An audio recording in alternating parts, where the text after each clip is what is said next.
What's going on, everybody? Welcome to Justice for All. This is a super special episode today. We got a really special guest in the building. We have like a college guy who's two-time All-American, four-time All-Pac-12, return man, wide receiver, multi-talented. Man, it's cool, super cool to have you on here, Britain Covey. What's going on, man? Thank you. No, I appreciate it. I've been in college for a little while, so it's easy to see that. But thanks for having me on. My good one of my best friends in the world is Zach Moss. So he's been in town. I've been training with him for the last week, and so it's just fun to learn a little bit more about Buffalo from him and things like that. So I'm happy to be on.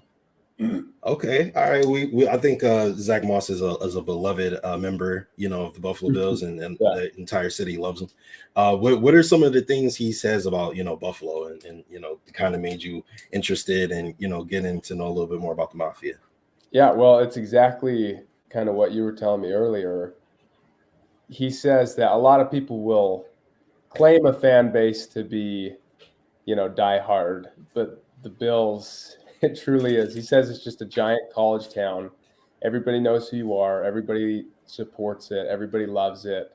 He says the kids there are indoctrinated to be Bills fans. So that, he basically told me that it's everything that it's put out to be online is what it is. And he loves it. So it's kind of fun. I feel like Utah is a little bit like that. We don't have an NFL team, so college football is everything, right? You have the BYU Utah rivalry over here and things like that. So you grow up on one side or the other. And anyway, so I've kind of been a part of a fan base like that my whole life. So it's funny to hear about, over there in Buffalo. Yeah, I mean, hey, you got another guy from over in that region, guy who grew up in like a small town, uh, you know, Wyoming, and not necessarily Utah, but in that region, and he came in, now he's best quarterback in it. Yeah. Exactly.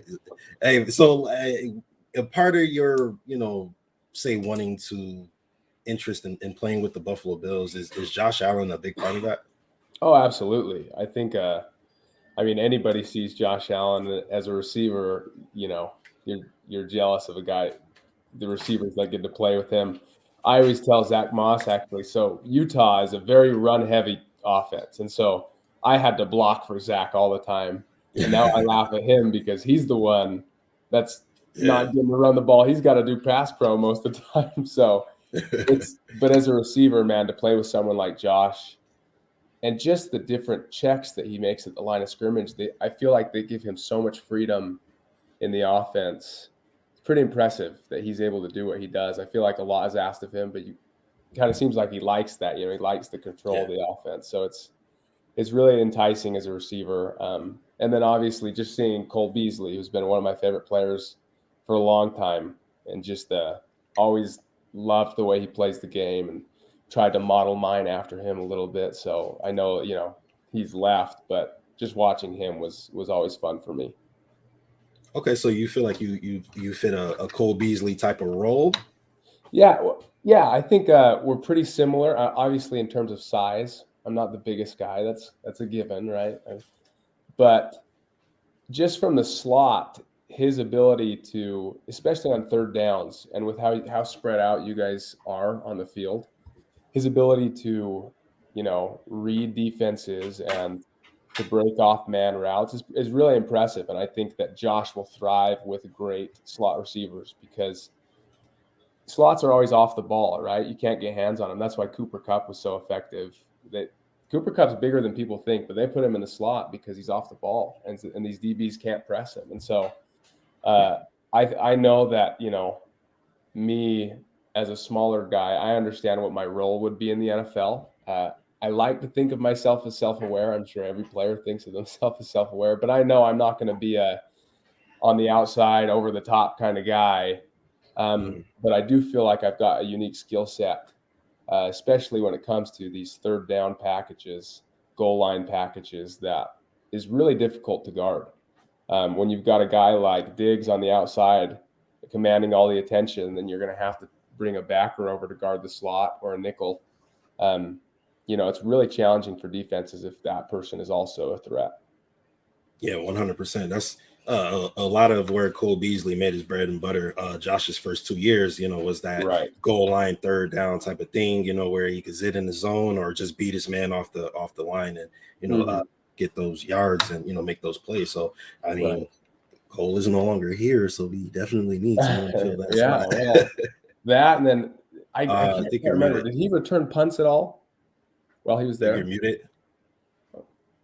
I'm muted. Hello? Is it me? Hello? I don't think I'm muted. Okay. All right. Maybe it was me. My headphones must be messing up. All right. I'm sorry. Go ahead. Continue. Can you hear me? Yeah. Okay, yeah. No, I was just saying, did Cole return punts while he was there as well? No. He did. Not at all. So yeah, but you are, an All-American punt returner. First of all, hold on. Before we go into that, just tell us about you. Like, where'd you grow up? Yeah, so I actually grew up in Provo, Utah, basically on BYU campus. So my brothers played at BYU, basketball, football. And so I grew up a huge BYU fan and kind of shocked a lot of people in the state when I chose to go to Utah. But a big reason was because Utah was really good at using the slot receiver, and also they just had great return men. I think a lot of people remember Kalen Clay, right? And those guys. So those guys are kind of who I watched growing up. And so I wanted to go to Utah. They didn't really care that I was undersized, and that was huge for me, right? I know I'm not going to block every linebacker out there, but I do have something that makes me unique and special. And they kind of saw that. So for me, that was big. So always growing up a football fan and wanted to go somewhere where I could, be that little dynamic player. And Utah was the place for me. So went in as a freshman and, did well. I was a freshman All-American receiver and return man. And then I actually went on a mission, so a 2-year church mission. So that's Oh, why people look at my career and they say, "Wait, didn't he start a while back?" wow. Yeah. So yeah, I went on a 2-year church mission to Chile, and so I speak Spanish and all these things, and then came back. But man, it's been a ride. I've loved it. Got a What's it pack like? championship under the belt, and so happy. What's it like? You mentioned you come in, you're undersized, but you know that you can get the job done. I'm sure you needed an opportunity, and you get that opportunity, you take advantage of it, and you become an All-American. What is that feeling like when you hear that news of being an All-American? It's it's surreal, but you see what led to those things, right? So for me, I've always felt like there are things you can teach a player and things that you can't teach. And you can teach things to route running, to, as a quarterback read progression. You can teach even how to catch the ball well. There's certain things that you can't teach that I feel like you develop at a young age are things like field vision and just the ability to run with the ball. I feel like you develop that early on in like middle school, early high school. And that's why a lot of college coaches, they don't teach someone how to run with the ball because it's either you have it or you don't. So for me, I felt like that's something that I've always had.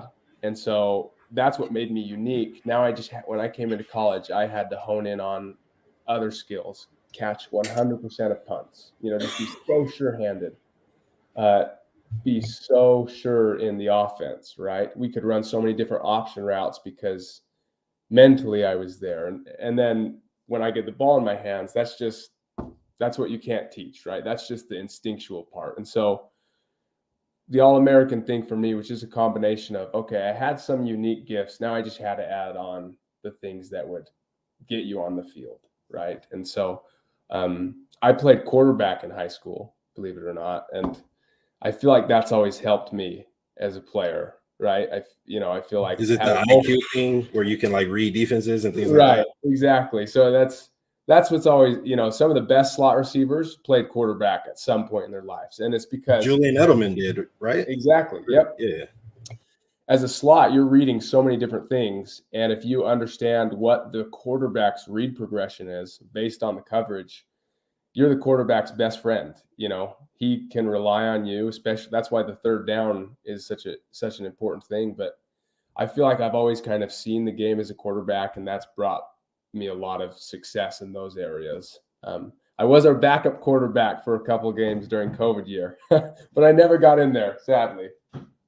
Oh man, that'd have been cool. I'd have loved to put some of that tape into the promo. Yeah, that would be great. Yeah, that'd be cool. So all right, so you mentioned the 2-year trip to Chile. So did you play 4 years of college football? Yeah, so I played 4 years of so I played 5, but 2020 the Pac-12 only played a third of a season. I only Okay. played 3 games that year because we had half of our season canceled, and then the other half was contact tracing things that we couldn't play. And so technically 5, but really only 4 full ones. Okay, so to be a 4-time All Pac-12, a player, like clearly you're the one of, if not the best in that conference. Yeah. Like, what does that mean? Like to not only be acknowledged, by your peers and coaches and things like that, but to do it every time I'm assuming you played the full season. I'm assuming you did what the 2020 season was not a part of that. So, like, what does it mean to you to know, like, all right, I did the best I could, essentially do here, and be one of the best players in this conference 4 years in a row? Well, I just loved the university for giving me those opportunities, for looking past the fact that I'm 5'8", right, and for understanding what would make me special. And I owe a lot to my teammates, to the Zach Mosses of the world, who drew a lot of attention to get me some room on the outside, things like that. And for me, it all came down to just trust. We always led the country in punt or kickoff return yards or average. And that was because we just believed it. And the coaches would give me the ability to help draw up the schemes every week for our return game. And so that kind of, for me, was something that I said, I'm going to take ownership of. And where most of the country sees special teams as a thing where it's still, all right, we'll put in our guys, we just got to get the ball back. I took special teams as, this is a game-changing thing that I'm going to take ownership of. I'm going to work on schemes throughout the week, watch film on their punt unit to the point where we are certain that we're going to have a game-changing play. I don't know when, but at some point in the game, we're going to have a game-changing, momentum-changing play. And that's kind of the mentality that I took, is I'm going to take ownership of special teams, catch every single punt, have the highest average in the country, and hopefully lead the country in yards, which we did. And our team kind of rallied behind that. So I can't say it was me as much as just the guys, right, that I was with, that whole unit. And then on the offensive side of the ball, it was kind of that same thing for me, where it was we run such big personnel packages, like 2 tight ends, even 3 tight ends. But I was going to be the best slot receiver whenever I was out there, and the most reliable one. And so my stats in the slot aren't as inflated as, like a Washington State receiver where it's just air raid, right? But in terms of my play-by-play, I'm always up there. And so I think I was second behind Drake London the last 2 years by PFF. And that, yeah. So just take ownership of what you're doing. And that's why I truly believe that wherever I'm at in the NFL, I'll probably surprise a lot of people, but I'm not going to surprise myself, because I know I can do it. I've played against enough players throughout my career that are great and doing well in the NFL that I know I can do it. It's just a matter of someone taking a chance on me, and I'll take ownership of whatever that role is. If it's strictly punt returner, I'll do it. If it's strictly kick returner, right? But I feel like if I get that opportunity, I'm just going to take ownership of it. Yeah, I mean, you look at a guy like on our roster, Isaiah McKenzie, who was, for the most part, strictly return. He didn't really see many targets on the field, and but then when he got those targets, he made the most out of them. So right. You could see yourself in a position like that. Now, I have to ask, in your entire college career, what is your favorite play, and why is it your favorite play? My favorite play, probably this last year, this punt return against Oregon, right before the end of the half. So Coach Whittingham and I had an agreement that if a team's ever trying to run the clock out before the end of the half and we have timeouts, we will burn all of our timeouts, even if they're just taking a knee, to get a chance to return a punt, even if there's a few seconds left. So it actually happened twice this year where we were burning timeouts, and the other team clearly was annoyed by it. They said, look, we just want to go into halftime, right? So we burnt 3 timeouts, and they had to punt the ball with 7 seconds left. And we were up 21-0, and we called an all-out blitz, so we didn't have a return scheme set up, and I caught it, and I knew if I'm going to return this, I got to get outside. So you can see me in the film. I catch it and just book it outside, and then the rest of the guys, the wall finally catches up with me, and that was it. That was the loudest I've ever heard any stadium. It was quite the play. That's got to be my favorite play in my career. Okay, so take us regular people who have never even seen or been through anything like that. Like I play high school ball, but like, you know what I mean? Like that doesn't equate to thousands of fans screaming as you return a punt to go up 28-0 before the half. Like, what is that like that from your, mental aspect? When you're on the field and you're waiting for the ball, like what's going through your head? Right. Well, catching a punt is one of the scarier things in all sports, right? I feel like I've returned enough punts throughout my career that I've gotten past the scary part, and I've kind of gotten it down to a science. So first thing that I always do is I go out there and I diagnose my threats. Based on the film that I've watched, I say, okay, their right gunner and their left tackle are their 2 biggest threats to me. They're the fastest guys that get down the field with most speed. So from the time the long snapper snaps it to when he kicks it is about 2 seconds. In those 2 seconds, I look at my threats and I diagnose, okay, did he get held up or did he get a free release? And so, for example, okay, he got held up, but this guy got a free release. This is my threat. Then the punter kicks it and it's all ball. It's all focus on the ball, and I don't worry about anything underneath. Then by the time the ball is at its apex, I remember, okay, I diagnosed him as my threat. So you take one last little peripheral glance at this guy and then back to the ball. And that is when should I load up my left foot, my right foot? So it's pretty technical. So you're not thinking about all those things. You should practice those things to the point where it's instinctual. But yeah, there's so much to think about. You don't even notice the crowd. It's like the crowd turns off. Your ears literally go silent. And so for me, whenever we returned a punt for a touchdown, it's like my ears would just turn off. Everything was on mute. And then by the time I get to about the 5 or 6 yard line, everything just turns back on. And there's like a dial. And so it's really interesting what your mind does out there on something like that, or even on that Rose Bowl kick return, right? I didn't even notice the crowd at all until I got into the end zone. Oh, that's awesome. That's pretty cool. You could just block everything out and then kind of feel in the moment, when you accomplish your task, obviously. So what do you feel like your biggest strength is as a player, whether it's wide receiver or returner? Yeah. What is it about you that you feel like is special? That's a good question. And for me, I think it's something that you can't teach is what makes you special. For example, you take a DK Metcalf, you literally can't teach size. You just can't, no matter what you do. So for me, that is field vision and the ability with the ball in your hands. That's something that you just can't teach, and you have it or you don't. And I feel like that's always been the strength of my game. Whether that's a screen pass, a bubble route, a fly sweep, or returning a punt or a kickoff, if you get the ball in my hands, that's where I'll be unique and special. Now you try and combine that with someone who just loves the game and cares and like I said, I still see things as a quarterback. And if I were to play with someone like Josh Allen, I know that I would, go to him and say, hey, let's run an option route. You don't know where I'm going, but you're going to trust me that I'm going to be in the right spot. Our option routes had like a 95% success rate just because our quarterbacks could trust me. I don't know where Covey's going to end up, but I just trust that he's going to read the coverage the right way, and he's going to, if it's man, he's breaking him off somehow. And so I think that's the combination of the two things is high ability with the ball in my hands and then a high intelligence where a quarterback can trust you. Exactly. Yeah. And playing with someone like Josh is a dream for someone who loves the mental side of the game.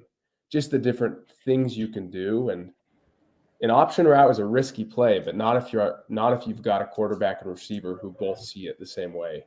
In that case, it's almost an unguardable play, right? So Yeah. that for me is what I would like to bring, and I feel weird talking about myself so much, but that's just, the name of the game at this point, I guess. So Yeah, absolutely. People want to, get to know you and see what you're about. And you mentioned how Josh, playing with him kind of gives you that added advantage, right. especially when you run those option routes and things like that. Having a guy who already looks at the game from an intellectual aspect and can, see what's going on the football field, and then having the athleticism to make even more happen. I'm sure, that does, seem like something that any wide receiver will want to play with.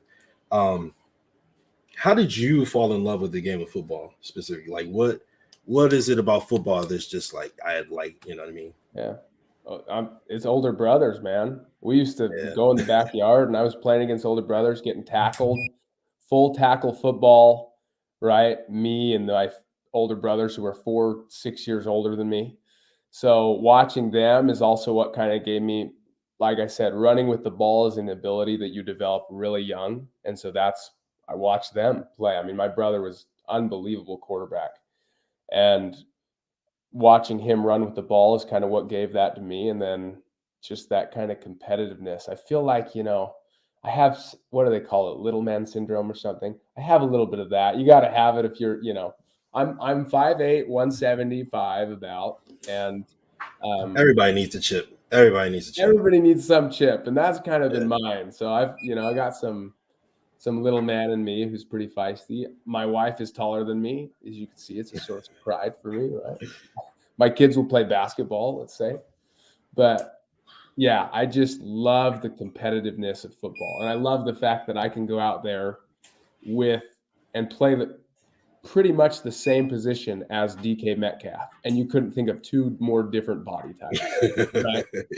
Or I go out there with my left tackle, Bamadeli Olaseni. He's 6'7", 350.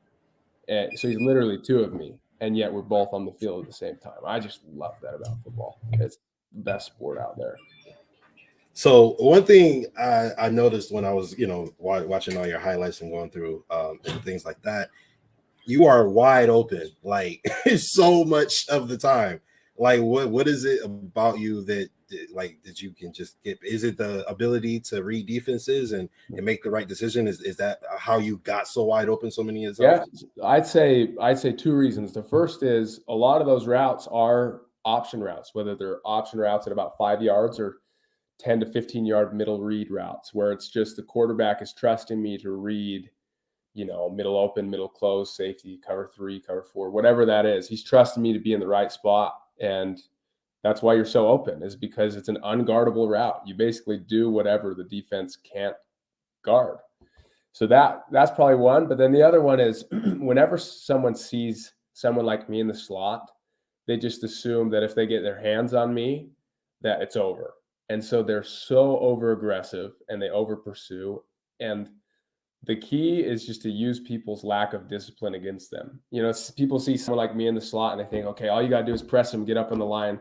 It's like, sweet, that's the best thing you can do for someone like me. I'll get around you with my quickness, avoid your hands, and then you're screwed, right? And so I'd say it's the combination of those two things. The amount of people that I had trash talk me at the beginning of the game and just feel very confident, that if they got their hands on me or if they roughed me up a little bit, that I'd fold.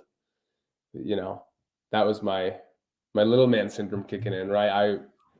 I don't care if you hit me and you crack my rib, I'm standing up right away, Yeah. So you didn't do too much, whatever the case would be. Exactly. Yeah. So is like the NFL, obviously, I'm sure that's like a goal of yours. Yeah. What would that mean to you? Is it something like you've always wanted to do? Is it like a dream of yours, or is it just something like I was good at football, so we'll see where this takes me? Yeah, it's always, the NFL's funny because that's like the type of, a kid grows up and says, I want to be a doctor, and the parents are like, oh yeah, good. But then the kid says, I want to play in the NFL, and the parents are like, let's be a little realistic here. You know what I mean? So that obviously for someone like me, that was kind of it. Is I've always wanted to play in the NFL, and most of the time people have seen it as, okay, let's be a little realistic though, right? A smaller guy from Utah County. But no, I've always believed that I could. And I think for me, what changed the most was Utah is known for their DBs, right? Utah has had 10 DBs drafted over the last, I don't know, 7 years, 6 years or something. I've played against all those guys in practice over and over again. And these are guys who are killing it in the league right now, right? Jalen Johnson, quarterback for the Bears. Jav Guidry starts at nickel for the Jets. Josh Nurse was on the Jaguars. Terrell Burgess just won a ring with the Rams. Chase Hansen, Marcus Williams, right? I could name Marquise Blair, like guys that I've gone against day in, day out. Julian Blackman.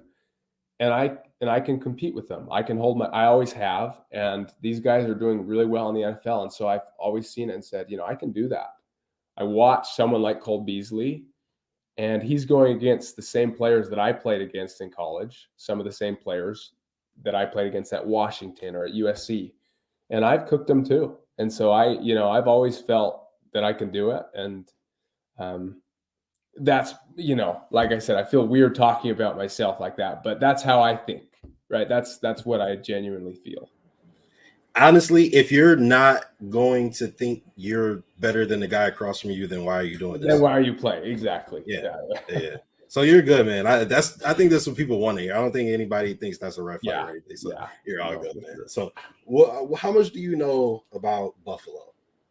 Whether it's the city or the team, how much do you know about Buffalo? Literally, other than the fact, look, I'm in Utah right now. You see that snow on the ground? Wow. Middle of April, we got snow on the ground. So if you're worried about the cold weather, don't be. I love it. So other than that, just from what I heard from Zach and I went to lunch last week, Zach and his girl, and just the Bills Mafia. That's pretty much it. But other than that, I don't know much. I know that it's actually not in Buffalo, right? The stadium. Yeah, it's in Orchard Park. It's in Orchard Park. I'm gonna have to look it up. I probably should have looked. It's like literally right outside Buffalo. It's the same thing essentially. It's just like a suburb or whatever. But all right, wouldn't be like Bills Mafia will be like very upset with me if I didn't ask you.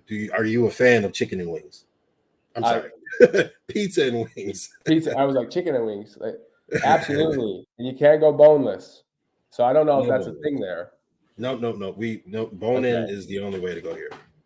Yeah. And so what's your the Bills Mafia and say you don't go boneless? I know. Yeah, you're good. What's your sauce flavor? I'm a classic buffalo, or I like the Asian sauces. The sweeter ones. That's kind of how I am. So anything Asian is kind of my jam. It's like me with desserts too. I'm a Skittles guy, I'm just great sweets, no chocolate. Yeah. Anyways. So anything Asian, the tangy stuff. Okay. All right. So like General Tso's chicken, that type of thing? Or you mean like chicken wing flavor like Asian? Oh no, General Tso. I don't eat like sauce. So I don't eat barbecue sauce. I don't eat buffalo sauce. None of that, right? What? I get my wings mild or plain. Okay. So I'm not good with the sauces. So please don't judge me, guys. Nice. That to each their own. You drive up kind of guy, I guess. No, I'm let me think at B-Dubs. What is the sauce that I get every time? I think it's pineapple. I forget what the word is, but something sweet. Covered in sauce. I'm a saucy guy. Okay. All right. Ranch or blue cheese? Ranch all day.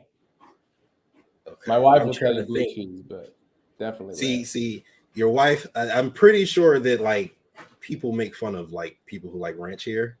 So, like I think it was when Emmanuel Sanders signed. He was like, "Oh, I'm a ranch guy," and like people roasted him. They were like on him. And then he ate like some blue cheese in a video, and people, oh my goodness. So just be prepared to eat a little blue cheese. All right. I don't mind it. Yeah. Yeah, absolutely. All right. So who was your favorite football team growing up? Well, like I said, Utah doesn't have an NFL team. So for me, my favorite football teams were college teams. So the Okay, one team that I BYU. liked growing up was the Indianapolis Colts. I was a big Edgerrin James fan. Believe it or not, he was like my man.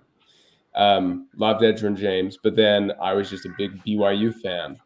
Now, I can't say that very much, but now that I'm done playing, I did grow up an avid BYU fan, right? That's where my brother played, my uncle, all those things. So I was, a huge BYU fan growing up. That was my pro team. Okay, so all right, if you, I said I was just trying to hope you wouldn't say an AFC East team. So I think that's good. Okay, Yeah, don't you worry, did fine. we're good All there. right, you did fine. Okay, cool.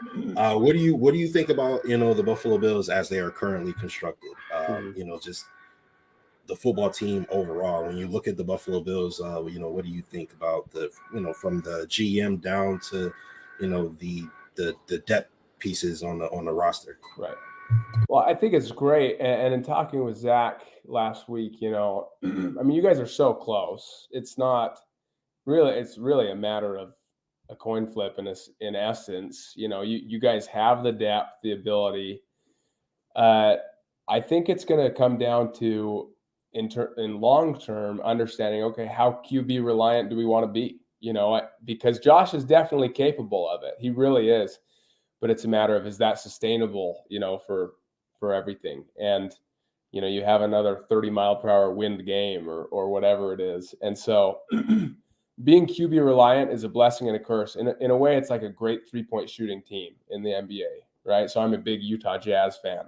Utah Jazz last year, they had the best record in the NBA, but man, they lived and died by the three. And you get into the playoffs when people can kind of scheme that, take advantage of your weaknesses, and it's tough. And so I think being QB reliant is a blessing and a curse. Now, I don't think, you're getting the backs more involved. I feel like over the next year or two, you'll get the backs even more involved. So I don't think it's, that brutal, but it can be tough to be that QB reliant. But man, Josh is good, and your whole core is good, and your O line's get anyway. So I like it, and I think you guys have a 4-year window when it's just going to be go time. And so yeah, I don't know where I'm going to end up, but that would be pretty cool to be part of that. Yeah, I feel you. Hopefully, we'll see what happens.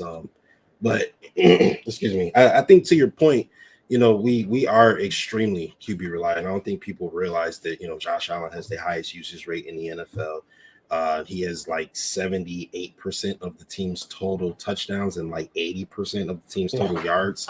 So this guy, yeah, you absolutely, very QB reliant.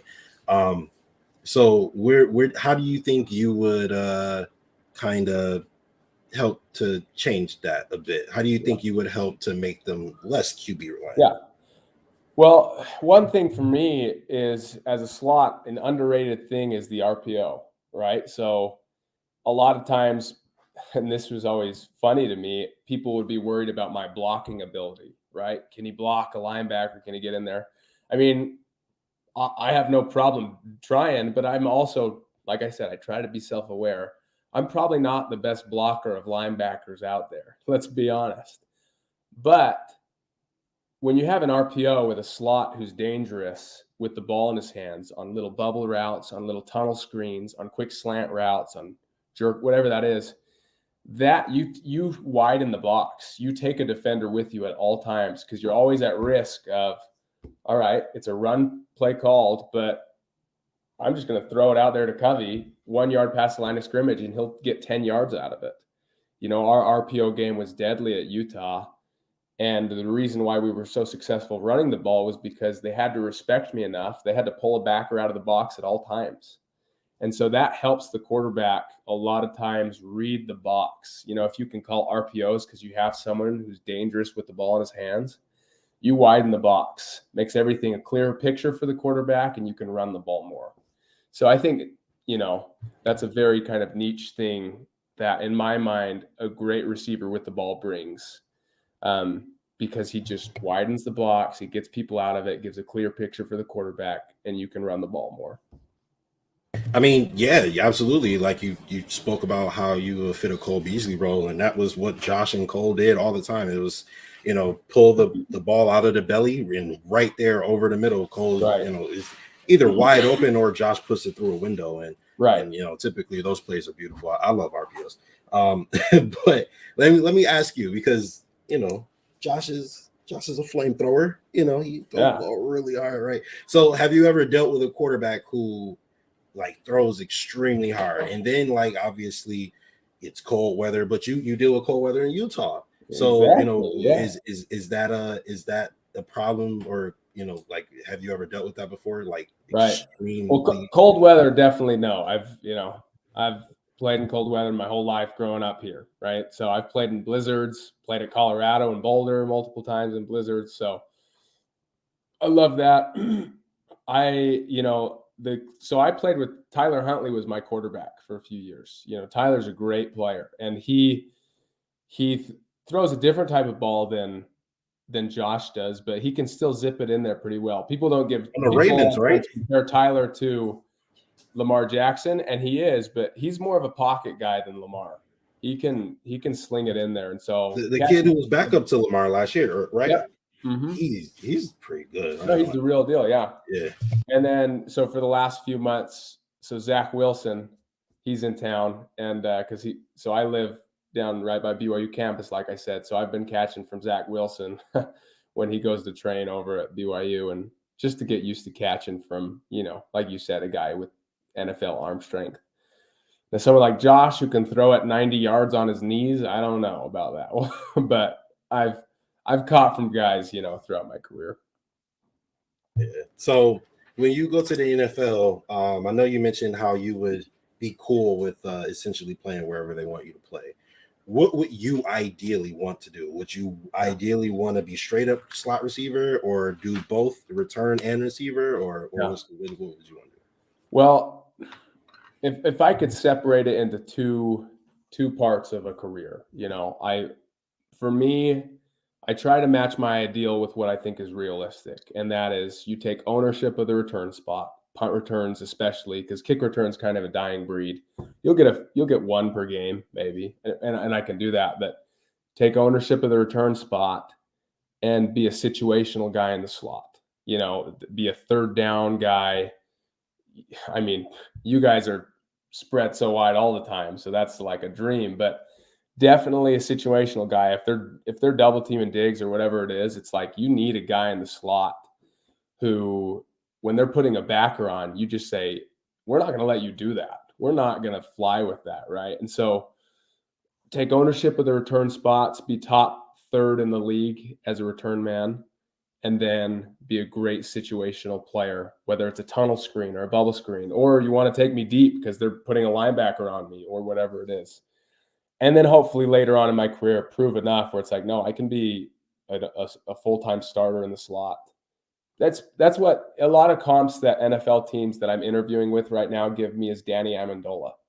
He came in to the league and he was a return man, was a little bit in the slot, and then later on in his career, as he proved, he was an unbelievable slot. So, yeah. Yeah, I mean, Damian Amendola, Wes Welker, Julian Edelman, Cole Beasley. I mean, all those guys are kind of like in a class by to me. So, like, I don't think that's a bad comp at all. You know what I mean? So, yeah, no, I would love that, right? Yeah, absolutely. All right, I got a few more questions for you. So I remember when Sean McDermott first came to Buffalo, right? Mm-hmm. He immediately traded Sammy Watkins and Ronald Darby and Marcel Darius and all these great players. And I was like, what the hell is going on, right? Like, as a Bills fan, we haven't made the playoffs in 16 years, and now you're cutting all of our best players. It's like, what are you doing, right? Obviously, we have seen, the fruits of that be born, and we know now that he's really looking for guys who he thinks will fit the mold, right? Process guys, as we like to call them in Buffalo. Do you think you would fit the mold? You could be a process guy, a guy who is willing to. I mean, you already spoke about how you would do whatever the team needed you to do, but Do you think you could be, a process guy in that sense, and what about you makes you feel that you would excel at being a process guy? Yeah.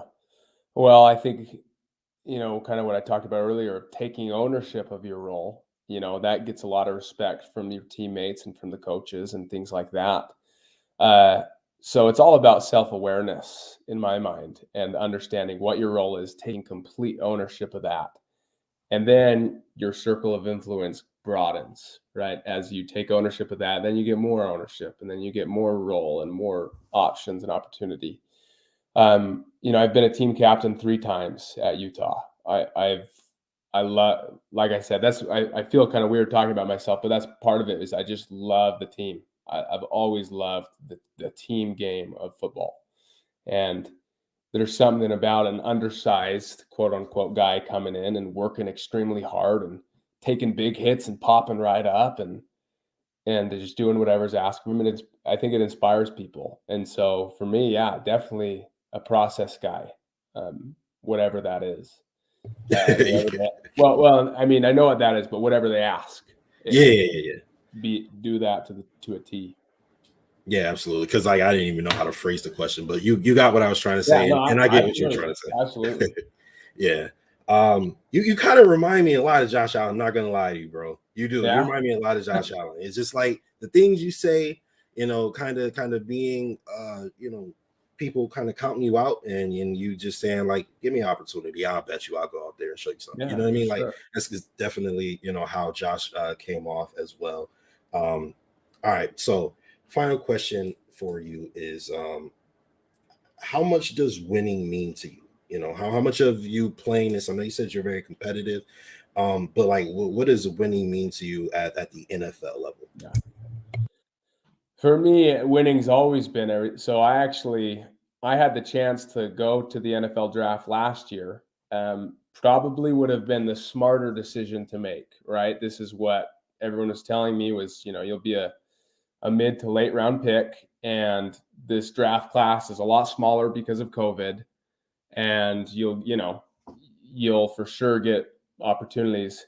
But I hadn't won a Pac-12 championship yet, and it was killing me. And I wasn't going to leave Utah off 2 losses in the Pac-12 championship and a 3-game season in COVID. So I got together with Devin Lloyd, who Devin Lloyd is one of my best buddies. And we said, let's run it back 1 year and win a Pac-12 championship. And then we'll think about the NFL after. So that was kind of this whole mantra of this last year. I knew going into this year I'd be another year older, and I still, we had to win that. And we did. We won a Pac-12 championship, lost in the dang Rose Bowl, which I'm still absolutely pissed about. Close game, right? One of the best games of the year, but it's all about winning, right? And so that won't be a problem. That's going to be a big thing for me. And you guys are so close anyway. You just need a few more pieces to fit in. And for me, I'm not expecting to be a 3rd round pick. I understand that I'm going to be a late round guy. I'm possible free agent, but I can come in and fill a role for sure. And, there are certain teams that I would love to do that with. And that's part of the reason why I saw your page and told you. Absolutely. I'm absolutely glad you reached out. I can't leave on that. I have to ask you one last question. Yeah. I just want to know, right. A high school team went 0-18 my final 2 years in high school. So like no scouts wanted to see me. Like there was nobody coming to see my game. Even if I was the best lineman in the world, nobody would have saw me, right?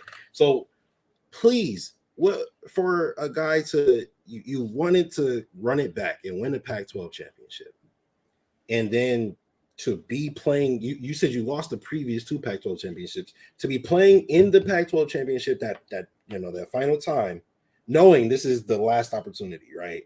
What did it mean? Like, what was it like going through that game and then like winning it? And how did you feel? Oh my gosh. It was, it was the fact that we had lost 2 others and that we chose to stay is what made it sweeter. Right. And, I think it's the same thing with guys who stick through a tough situation, or fans who go through years of disappointment, right? It just makes it that much sweeter when it comes to it. And so it's, hard work pays off, but that's such a classic saying, a cliche. Hard work plus talent pays off. Hard work doesn't always just pay off. Hard work plus talent paid off. And so that's kind of, whether that's in your job or life or sports, you look at, okay, where am I talented? Where are we talented? And how can we work hard so that pays off? And man, it was special, right? Pac-12 championship, Rose Bowl. I know people on the East Coast are probably like, Pac-12. Well, that was my reality, right? So no, man, we love football, so yeah, we, I understand that. So, anyways, just loved it, loved my career, and really grateful for the people who are a part of it, and hoping for more. I'm excited for more. In fact, absolutely, man. I think that. You seem like a Buffalo type of guy. I'm not gonna lie to you. Just the demeanor, the confidence. I think that's the biggest thing. Is the confidence in yourself, knowing like, hey, just give me an opportunity. You know what I mean? I think that is kind of the epitome of Buffalo, right? A lot of people are just like, we're kind of overlooked, but we're a city with a lot of promise, right? And every time we get an opportunity to shine, we shine bright. And I think that is kind of what makes Buffalo Buffalo. But I'm going to save this clip for, so when you go all pro, we'll be able to pull this back up and say I was able to get an interview with you. But thank you for coming on the show. I really appreciate you. Thank you to everybody out there that tuned in. Every like, subscription, comment, and everything. All right. Your laptop die? Yes, it did. I apologize. I did. No, you got. I saw the screen go blank, or I'm sorry, the light go out, and I was like, "Yep, it died." Oh my gosh. But I was just saying, man, I'm gonna save this video so that when you go all pro, we'll be able to pull this back up and look at it. Let's do it. I like it. Absolutely. Thank you, Justus. No problem, man. I appreciate you reaching out. This is blast. Anytime you need a platform, talk to Bills Mafia, man. Just let me holler at me, bro. I got Thanks, you, brother. And whatever I can do as well, feel free to reach out. I appreciate that, man. I really do. Thank you to everybody who watched tonight, who listened, subscribe, comments, likes, all of it. I appreciate it. This has been Justus for All. This is the official YouTube channel of Bills Mafia. This is Britain Covey, 2-time All-American, 4-time All Pac-12 wide receiver and return man, and he is hopefully soon to be a Buffalo Bill. Thank you guys, and we are out.